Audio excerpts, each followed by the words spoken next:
রানী লক্ষ্মীবাঈ মাত্র 22 বছর বয়সী এক রানী স্বয়ং তরবারি হাতে ইংরেজদের বিরুদ্ধে বাঘিনীর মতো যুদ্ধ করছেন। এ দৃশ্য কল্পনা করলে আজও শরীরে শিহরণ জাগে। লক্ষ্মীবাঈয়ের শৈশবটা ছিল অনেকটা ব্যতিক্রমী। 1835 সালে বেনারস শহরে এক মারাঠা পরিবারে লক্ষ্মীবাঈয়ের জন্ম হয়। তার পিতা মোরোপান্ত তাম্বে ছিলেন পেশোয়া বাজিরাওয়ের হিসাব রক্ষক। তার মাতার নাম ছিল ভাগীরথী দেবী, আর লক্ষ্মীবাঈয়ের আসল নাম ছিল মণিকর্ণিকা। সেই মণিকর্ণিকার বয়স যখন মাত্র 3 বছর, তখনই তার মাতার মৃত্যু হয়। ছেলেবেলা থেকেই মণিকর্ণিকা ছিল ভীষণ চঞ্চল। যে বয়সে মেয়েরা পুতুল খেলে, তখন থেকেই তার ঝোঁক ঘোড়ায় চড়া, তরবারি চালনা করা এইসব দিকে। মাতৃহারা মেয়েটির আবদারে পিতা মোরোপান্ত তাকে পেশোয়ার বাড়ির অন্য ছেলেদের সঙ্গেই ঘোড়ায় চড়া, তরোয়াল চালানো, এমনকি বন্দুক ছোড়া এইসব যুদ্ধবিদ্যা শিক্ষার ব্যবস্থা করেন। মণিকর্ণিকা যাদের সঙ্গে যুদ্ধবিদ্যা শিখতেন, তাদেরই মধ্যে ছিল পেশোয়া বাজিরাওয়ের পুত্র নানা সাহেব ও তার ভাগ্নে তাঁতিয়া তোপে। তারা 3 জন ছিলেন ছোটবেলার খেলার সাথী।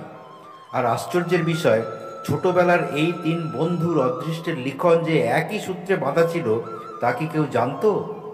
সেই যুগে যেমন হতো, মাত্র 14 বছর বয়সে 1849 সালে মণিকর্ণিকার বিবাহ হয়ে গেল ঝাঁসির বৃদ্ধ নিঃসন্তান রাজা গঙ্গাধর রাওয়ের সঙ্গে।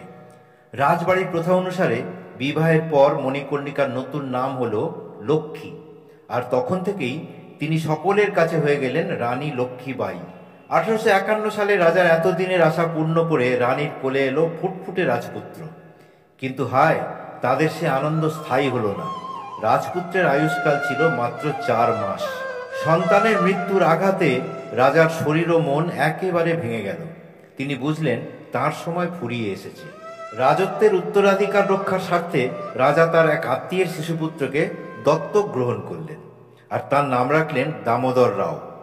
দুর্ভাগ্যবশত দত্তক গ্রহণের ঠিক 2 দিন পরে রাজা গঙ্গাধর রাও শেষ নিঃশ্বাস ত্যাগ করলেন। সেই সময় ইস্ট ইন্ডিয়া কোম্পানি বিভিন্ন রাজ্য দখল করার জন্য এক অদ্ভুত আইন তৈরি করেছিল। আইনটির নাম ডক্ট্রিন অফ ল্যাপস। স্ক্রিনে দেখুন। এই আইন অনুযায়ী কোনো রাজা যদি পুত্রহীন অবস্থায় মারা যান, তাহলে তার মৃত্যুর পর সেই রাজ্যের শাসন ইংরেজদের অধিকারী চলে যাবে। তাই ইংরেজরা দেখলো ঝাঁসি রাজ্যটা হস্তগত করার এই হলো সুবর্ণ সুযোগ। তাই কাল বিলম্ব না করে রানীর কাছে চিঠি এসে গেল যে রাজা নিঃসন্তান ছিলেন, অতএব আইন অনুযায়ী এখনই ঝাঁসি রাজ্যের শাসনভার তাদের হাতে তুলে দিতে হবে। পরিস্থিতিটা কল্পনা করুন। একটি 18 বছরের অসহায় মেয়ে, সে সদ্য স্বামীহারা, একমাত্র সন্তানের মৃত্যুর পর তার কোলে একটি দত্তক শিশু সন্তান। ঠিক এই দুর্বল শোকবিহ্বল মুহূর্তেই ইংরেজরা আঘাতটা হানল। এত বিপদের মধ্যেও রানী লক্ষ্মীবাঈ কিন্তু এই অন্যায় দাবির কাছে মাথা নত করতে রাজি হলেন না। ভারতীয় রীতি অনুযায়ী চিরকাল দত্তক পুত্রের সমান অধিকার থাকে। তাই তিনি স্থির করলেন ইংরেজদের এই অন্যায়ের বিরুদ্ধে আদালতে মামলা করবেন। তখন সুদূর অস্ট্রেলিয়ায় জন ল্যাং নামে এক ব্যারিস্টার ছিলেন। ইস্ট ইন্ডিয়া কোম্পানির বিরুদ্ধে বহু মামলায় তিনি জয়ী হয়েছেন। সেই জন ল্যাংয়ের কাছে খবর পাঠালেন তিনি। জন ল্যাং সাহেব কলকাতা হাইকোর্টে রানীর হয়ে মামলা ঠুকলেন। এই জন ল্যাং সাহেবই পরবর্তীকালে তার বই ওয়ান্ডারিংস ইন ইন্ডিয়াতে লিখেছেন, রানী ছিলেন অসামান্য সুন্দরী আর প্রখর গৌরবর্ণা এবং রাজকীয় ব্যক্তিত্বের অধিকারিণী। যাই হোক, মামলা চলতে থাকলো। এই সবের মধ্যেই এসে গেল 1857 সাল। শুরু হলো সিপাহী বিদ্রোহ। রানী লক্ষ্মীবাঈ, কানপুরে নানা সাহেব তাঁতিয়া তোপে, লখনৌয়ে বেগম হজরত মহল, বিহারে কানোয়ার সিং, এই সমস্ত বীর বীরাঙ্গনারা জীবন বাজি রেখে সর্বশক্তি দিয়ে ঝাঁপিয়ে পড়লেন দেশ থেকে ইংরেজদের বিতাড়িত করার সংগ্রামে।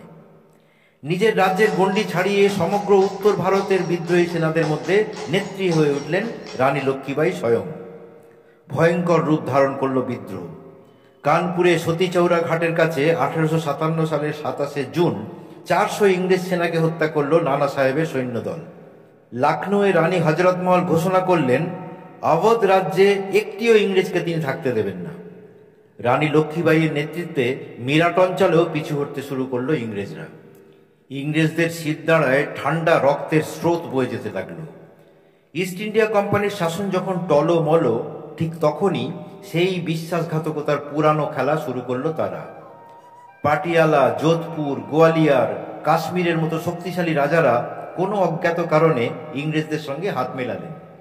তারা সৈন্য, অস্ত্রশস্ত্র এবং প্রচুর অর্থ দিয়ে সাহায্য করতে শুরু করলেন ইংরেজদের। সংক্ষেপেই বলি, ফল যা হওয়ার তাই হলো।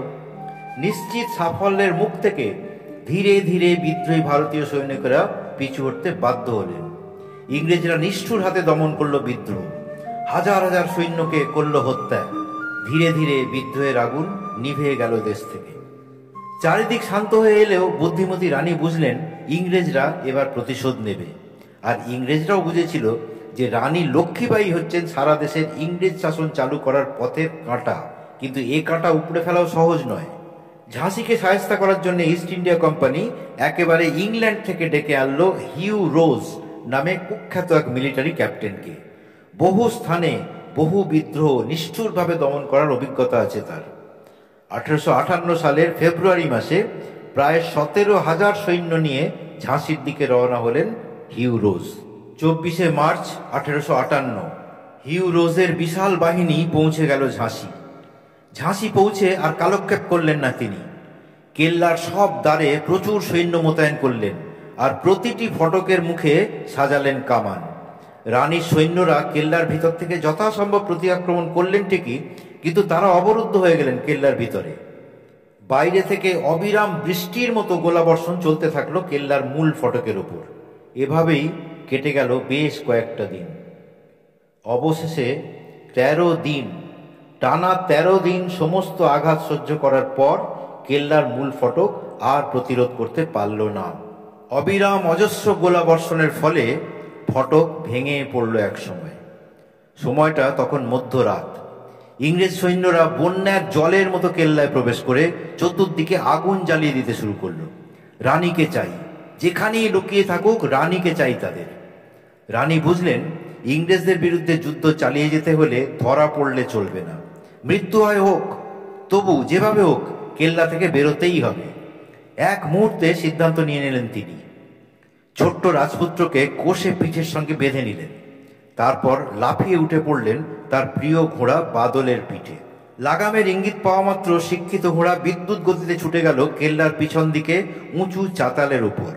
আর তারপর তিনি যা করলেন সে কথা ভাবতেও যে কোনো দুঃসাহসী মানুষের বুক কেঁপে উঠবে। ওই বিশাল উচ্চতা থেকে ঘোড়ার পিঠে বসে সোজা ঝাঁপ দিলেন তিনি বাইরে, নিচে।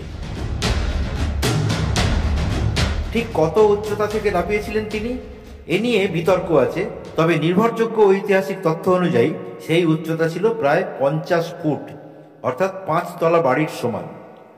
রানীকে ধরতে না পেরে ক্রোধে উন্মত্ত ইংরেজ সৈন্যরা পরের দিন সমগ্র ঝাঁসি শহরে আগুন লাগিয়ে দিল। কথিত আছে একদিনে 5,000 নির্দোষ লোককে জীবন্ত পুড়িয়ে মেরেছিল তারা। এদিকে ওইভাবে লাফানো মানে তো মৃত্যুকে আলিঙ্গন করে নেওয়া।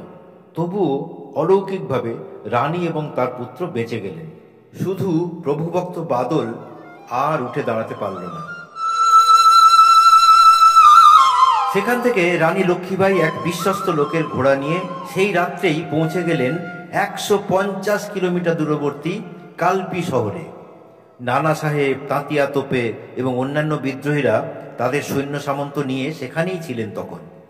তারা সবাই মিলে আবার প্রতিজ্ঞা করলেন, প্রাণ যায় যাক, ইংরেজদের দাসত্ব মেনে নেওয়া যাবে না। কিন্তু যুদ্ধ করতে গেলে দুর্গ চাই, অস্ত্র চাই। ততদিনে গোয়ালিয়রের রাজা সিন্ধিয়া ইংরেজদের বশ্যতা স্বীকার করে নিয়েছে।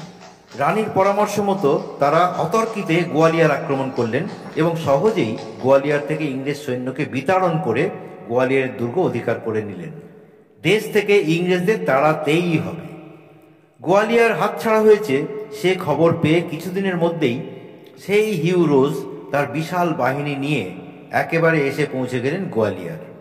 রানীর নেতৃত্বে বিদ্রোহীরাও প্রস্তুত হলো মরণপণ চরম লড়াইয়ের জন্য, হয় স্বাধীনতা নয় মৃত্যু। 17 জুন 1858 গোয়ালিয়রের কাছে কোটাকি সরাই নামক স্থানে সম্মুখ সমরে অবতীর্ণ হল দুই পক্ষ। রানী নিজে পুরুষের ছদ্মবেশ পরে অশ্ববাহিনী সৈন্যদের নেতৃত্ব দিতে নামলেন যুদ্ধক্ষেত্রে, আর তরবারি হাতে বাঘিনীর মতো কি ভয়ঙ্কর যুদ্ধটাই করেছিলেন তিনি। গোয়ালিয়রের যুদ্ধক্ষেত্র ডেকে নিয়েছিল যোদ্ধা লক্ষ্মীবাইয়ের পরাক্রম, কিন্তু যুদ্ধ চলাকালীনই আচমকা এক সৈনিকের ছোড়া গুলি এসে লাগলো রানীর বুকে। ঘোড়া থেকে পড়ে গেলেন তিনি। এই অবস্থায়ও তিনি চিৎকার করে সৈন্যদের উৎসাহ দিতে থাকলেন, কিন্তু মানুষের শরীর তো, অতিরিক্ত রক্তক্ষরণের ফলে ধীরে ধীরে লুটিয়ে পড়লেন মাটিতে। নিভে গেল ক্ষণজন্মা এক জ্যোতিষ্কের জীবনের আলোক। রানীর বয়স তখন 22 বছর। ইংরেজদের ভারত জয়ের পথ নিষ্কণ্টক হয়ে গেল। পরবর্তীকালে ক্যাপ্টেন হিউ রোজ বলেছিলেন, বিদ্রোহীদের মধ্যে একজনই সাচ্চা পুরুষ ছিলেন, আর সেই পুরুষটি ছিলেন একজন মহিলা। প্রিয় দর্শক, যতদিন পৃথিবীতে দেশপ্রেম আর বীরত্বের সম্মান থাকবে, ততদিন রানী লক্ষ্মীবাইয়ের নাম ইতিহাসে অমর হয়ে থাকবে। আজ এই অবধি, আবার আসবো জানায় এমন অনেক কাহিনী নিয়ে। নমস্কার।